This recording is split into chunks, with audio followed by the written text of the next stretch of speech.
नमस्कार। सांकेतिक भाषा के इस विशेष बुलेटिन में आप सभी का स्वागत है। आपके साथ मैं हूं शहला निगार, मेरे साथ मेरे सहयोगी शरद बुद्गल, जो आप तक साइन लैंग्वेज में खबरों को पहुंचाएंगे। शुरुआत इस वक्त की सुर्खियों के साथ। प्रधानमंत्री का हिमाचल प्रदेश और पंजाब में प्रचार, मंडी और शिमला में जनसभा के साथ रोड शो।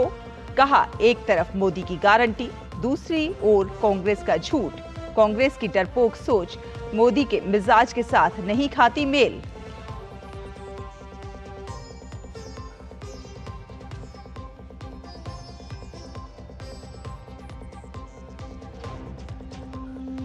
अंतिम चरण के लिए सभी पार्टियों के दिग्गज प्रचार में उतरे। अमित शाह की झारखंड और बिहार में तो जेपी नड्डा की उत्तर प्रदेश में जनसभा। मल्लिकार्जुन खड़गे, मायावती समेत अखिलेश यादव और तेजस्वी भी कर रहे हैं अपनी पार्टी के लिए प्रचार।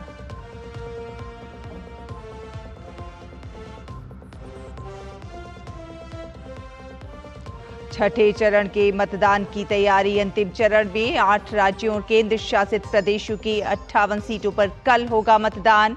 मतदान केंद्रों पर रवाना हो रही हैं पोलिंग पार्टियां। मुख्य चुनाव आयुक्त ने कहा, जरूर करेंगे मतदान। गर्मी से निपटने के हैं पुख्ता इंतजाम।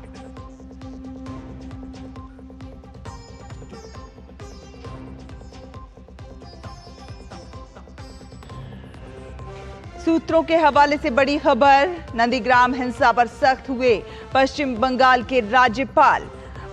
मुख्यमंत्री ममता बनर्जी को लिखी चिट्ठी, फौरन कार्रवाई करने और कार्रवाई की रिपोर्ट सौंपने के दिए निर्देश।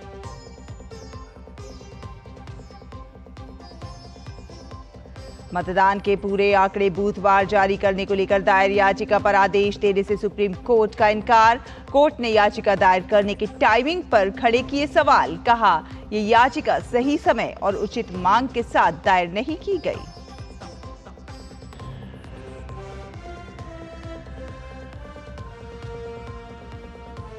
और आज होगा आईपीएल में दूसरे फाइनलिस्ट का फैसला। क्वालिफायर 2 में सनराइजर्स हैदराबाद का सामना राजस्थान रॉयल्स से।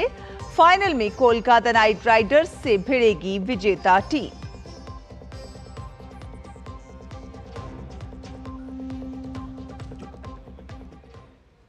और बुलेटिन की शुरुआत करते हैं। सबसे पहले खबरें 24 की चुनौती से जुड़ी हुई।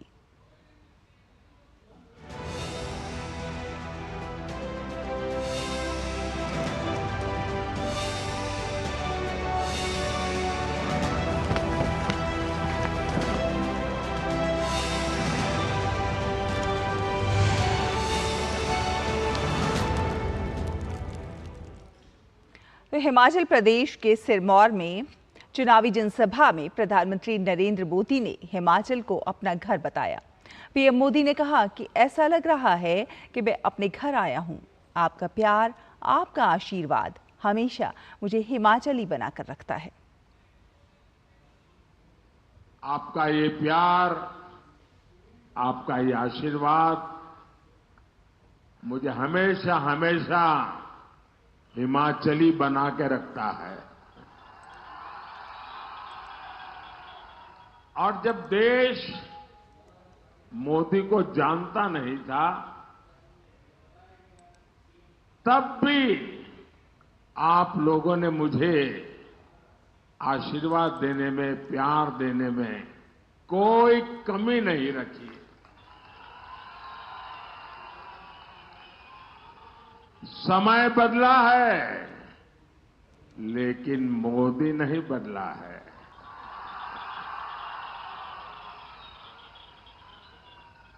मोदी का हिमाचल से रिश्ता वही पुराना रिश्ता है।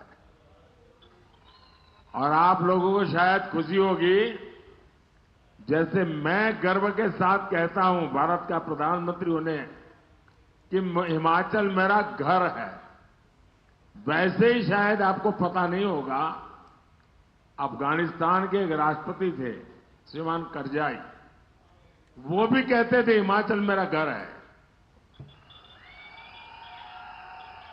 क्योंकि वो शिमला में पढ़े थे। प्रधानमंत्री नरेंद्र मोदी ने काशी के 2000 हस्तियों को पत्र लिखा है। पत्र में प्रधानमंत्री ने लिखा कि आपके प्यार ने मुझे बनारसी बना दिया। इस पत्र के माध्यम से पीएम ने काशी के प्रबुद्ध और पद्मश्री से सम्मानित खास हस्तियों से अपील की है कि वो, उनके परिजन और उनकी संस्था के लोग सभी सक्रिय रूप से लोकतंत्र के इस महापर्व में योगदान करें। इस पत्र में पीएम मोदी ने लिखा कि आपको अवगत है कि भारतीय लोकतंत्र का सबसे बड़ा पर्व चल रहा है। काशी लोकसभा में 1 जून को मतदान होना है। काशी में आप सबके आत्मीय प्यार ने मुझे बनारसी बना दिया। केवल सांसद ही नहीं, बल्कि स्वयं को काशी के बेटे के रूप में पाता हूँ। आप सबसे ये निवेदन है कि 1 जून को एक एक वोट भारतीय जनता पार्टी के पक्ष में हो। आपके एक वोट की ताकत से आज देश के भविष्य का निर्माण हो रहा है। भारत को सामर्थ्यवान बनाने में आप ही का बड़ा योगदान है। उन्होंने खत में आगे लिखा कि हम काशी की बात करें तो मुझसे अधिक आपको पता है कि इन 10 वर्षों में काशी के विकास को लेकर हमने जो संकल्प लिए थे, एक एक कर पूरे हो रहे हैं। बाबा विश्वनाथ के आशीर्वाद से जो कुछ कर पाया हूं, अभी बहुत कुछ करना बाकी है। 2024 का चुनाव बहुत मायने में महत्वपूर्ण है। आपके मत एवं समर्थन से ही विकसित भारत का संकल्प पूर्ण होगा। पीएम मोदी ने हिमाचल प्रदेश के विकास के लिए केंद्र सरकार द्वारा हर संभव मदद की बात कही है। सिरमौर में पीएम मोदी ने कहा कि हिमाचल के विकास के लिए भाजपा काम कर रही है। भाजपा सरकार हिमाचल प्रदेश के विकास के लिए पूरी कोशिश कर रही है। कोई सोचता नहीं था कि हिमाचल में भी IIT, IIM और एम्स जैसे संस्थान है, लेकिन मोदी है तो मुमकिन है। मोदी है तो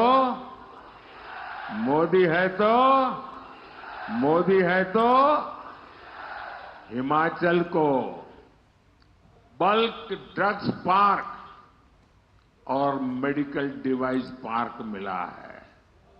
हिमाचल देश के उन पहले राज्यों में है जहां वंदे भारत ट्रेन शुरू हुई। साथियों, मोदी के लिए किसान, गरीब, महिला और युवा का सशक्तिकरण बड़ी प्राथमिकता है। और बिहार के आरा में एक जनसभा को संबोधित करते हुए केंद्रीय गृह मंत्री अमित शाह ने कहा कि ये कांग्रेस और लालू जी का घमंडिया गठबंधन पाकिस्तान के पास एटम बम से हमें डराता है, लेकिन हम तो भाजपा वाले हैं, पाकिस्तान के एटम बम से नहीं डरते हैं। कांग्रेस वाले, लालू जी, घमंडिया गठबंधन हमें डराता है कि पाकिस्तान के पास एटम बम है। पाक ऑक्यूपाई कश्मीर की बात मत करो। भाइयों बहनों, मैं लालू यादव एंड कंपनी को कहने आया हूं, अरे लालू जी, हम तो भाजपा वाले हैं, पाकिस्तान के एटम बम से नहीं डरते हैं, नहीं डरते। और अब बात दिल्ली से जुड़ी राजनीति की। जी हां, आम आदमी पार्टी की राज्यसभा सांसद स्वाति मालीवाल से कथित मारपीट के मामले में सीएम अरविंद केजरीवाल के पूर्व पीएस विभव कुमार को 28 मई तक न्यायिक हिरासत में भेज दिया गया है। पुलिस ने विभव कुमार की 4 दिन की रिमांड मांगी थी, जिसे दिल्ली की 30 हजारी कोर्ट ने मंजूर कर लिया।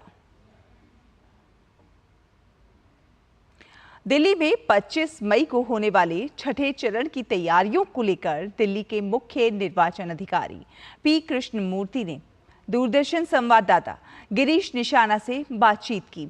उन्होंने बताया, दिल्ली में ईवीएम मशीनों की जांच हो चुकी है, साथ ही साथ पोलिंग बूथ की सुरक्षा व्यवस्था के लिए सभी तैयारियां हो गई हैं। जो मैन पावर का जो है, polling personal, polling party, security operators, sector officer सब ट्रेंड है, तैयार है इलेक्शन कराने के लिए। और जो ईवीएम मशीन्स उनका सब चेकिंग हो गया, रैंडमाइजेशन हो गया, कमीशनिंग हो गया, वो भी तैयार है और बस पोलिंग स्टेशंस का जो है वो भी सेटअप हो गया। लोकसभा चुनाव के छठे चरण में 8 प्रदेशों की कुल 58 सीटों के लिए वोटिंग 25 मई को होगी। छठे चरण में जिन सीटों पर मतदान होना है उनमें सबसे ज्यादा 14 लोकसभा सीटें उत्तर प्रदेश की हैं। यूपी के अंबेडकर नगर में कल होने वाले मतदान के लिए पोलिंग पार्टियां रवाना हो चुकी हैं। तो साथ ही साथ जम्मू कश्मीर के राजौरी, हरियाणा की रेवाड़ी और देश की राजधानी दिल्ली में भी तैयारियां पूरी कर ली गई हैं।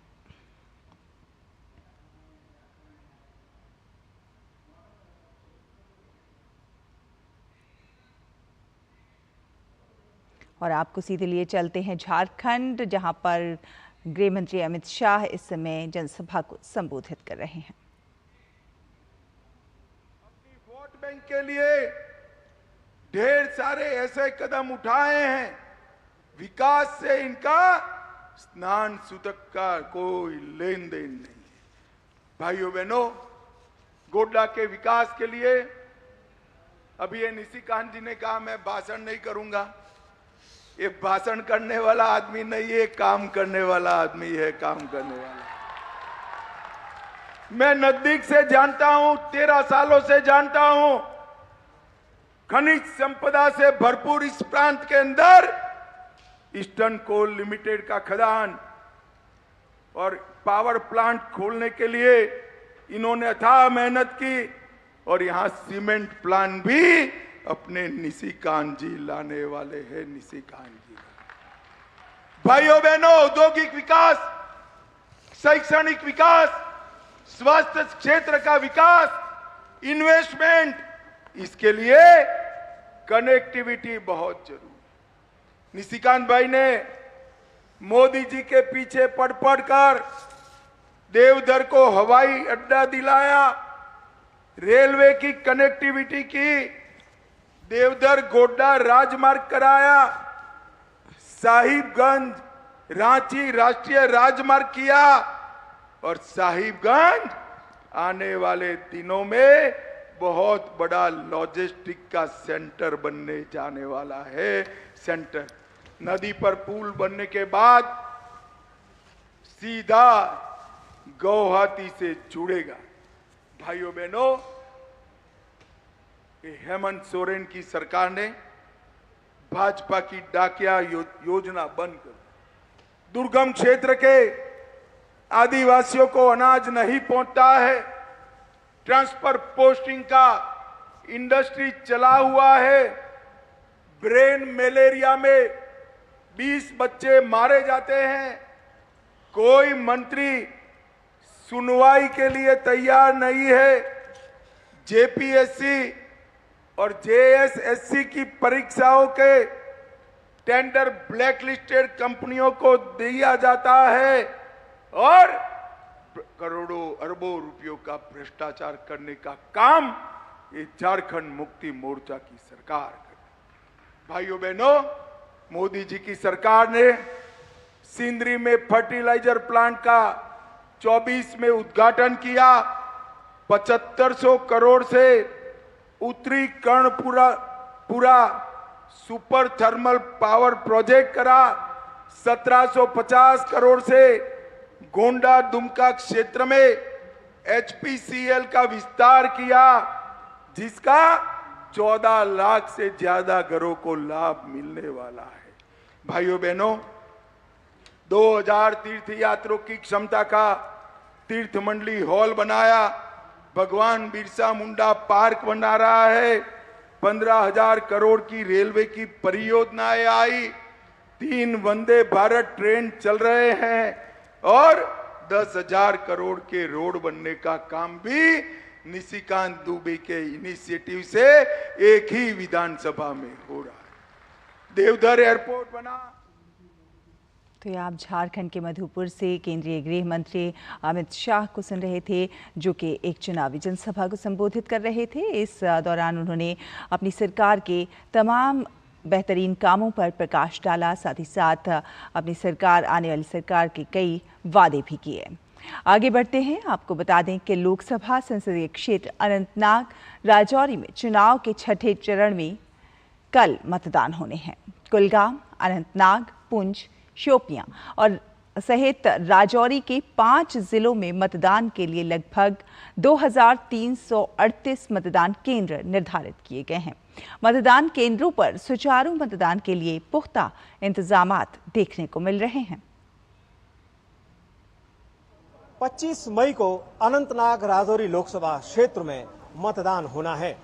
छठे चरण में होने वाले इस मतदान में करीब 5 जिलों के मतदाता भाग लेंगे, जो कि 18 लाख से अधिक हैं। इन मतदाताओं के लिए 2300 से अधिक मतदान केंद्र बनाए गए हैं, तो वहीं 9000 से अधिक मतदान कर्मियों की ड्यूटी लगाई गई है।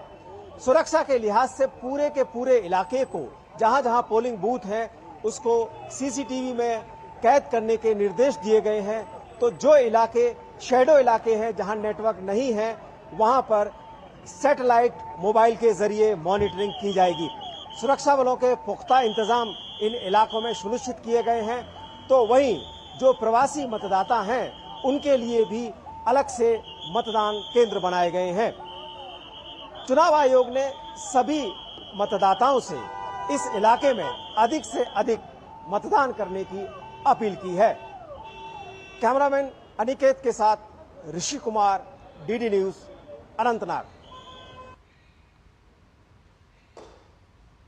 और वहीं जम्मू कश्मीर के मुख्य चुनाव अधिकारी ने मतदान को प्रोत्साहित करने और कुल मतदान प्रतिशत वृद्धि में स्वीप की भूमिका पर जोर दिया। उन्होंने कहा कि स्वीप का ध्यान मतदाताओं को ये एहसास दिलाने पर है कि चुनाव और उनके लिए हो रहा है और उनका वोट बहुत महत्वपूर्ण है।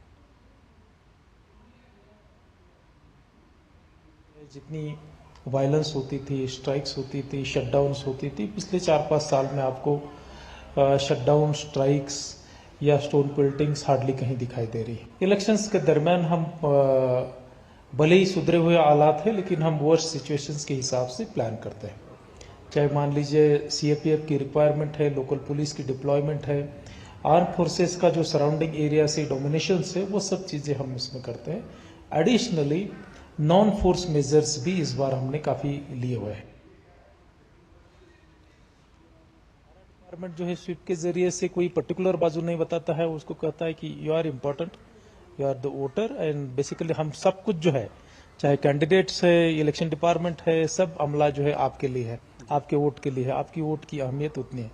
जब उसको लगता है कि नहीं, मैं काफ़ी इम्पोर्टेंस रखता हूँ और वोट मेरी जो है, एक भी वोट जो है मायने रखती है, तो उस बेसिस पर जो है डेफिनेटली पोलिंग परसेंटेज बढ़ने में उसका रोल रहता है। 21वां बीएसएफ अलंकरण समारोह और रुस्तम जी मेमोरियल व्याख्यान का आयोजन आज नई दिल्ली के विज्ञान भवन में किया गया। इस समारोह के मुख्य अतिथि राष्ट्रीय सुरक्षा सलाहकार अजीत डोभाल थे। समारोह में सराहनीय सेवा के लिए बीएसएफ के बहादुर जवानों को बहादुरी के लिए प्रेसिडेंट पुलिस मेडल प्रदान किया गया। वहीं इस समारोह के दौरान अजीत डोभाल ने कार्यक्रम को संबोधित किया।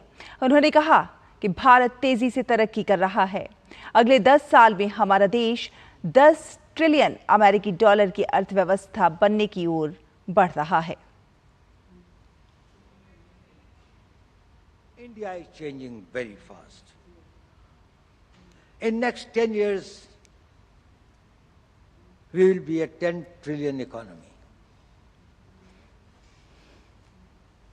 It's a very, very major achievement, and with the world's third largest economy. It will also have the world's largest workforce. Technically, it will be one of the most advanced countries in many fields like semiconductors, artificial intelligence, quantum computing, high technologies, and various other areas of defense, security, manufacturing, and others. For military weapons and equipments, I think every few months we are bringing out a list of about 100 items or others where there is a ban on imports. Everything will be made in India. Atmanirbhar Bharat.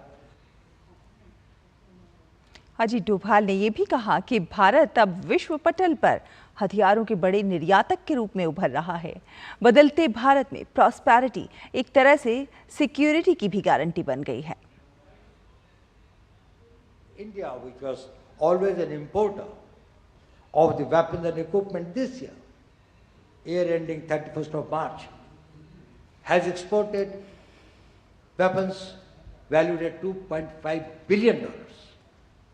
So we are emerging as a major exporter. Now in this changing India, prosperity guarantees security to some extent, and it adds to your vulnerability in much larger areas. All these are the ingredients of the national power, what the Chinese call as the comprehensive national power. Your economy, your geographical expanse, your very important geostrategic positioning, technological achievements, and India's comprehensive national power will be extremely high. तो इसी के साथ सांकेतिक भाषा के इस विशेष bulletin में अभी के लिए बस इतना ही। मुझे, शरद को और हमारी पूरी टीम को दीजिए अनुमति। नमस्कार।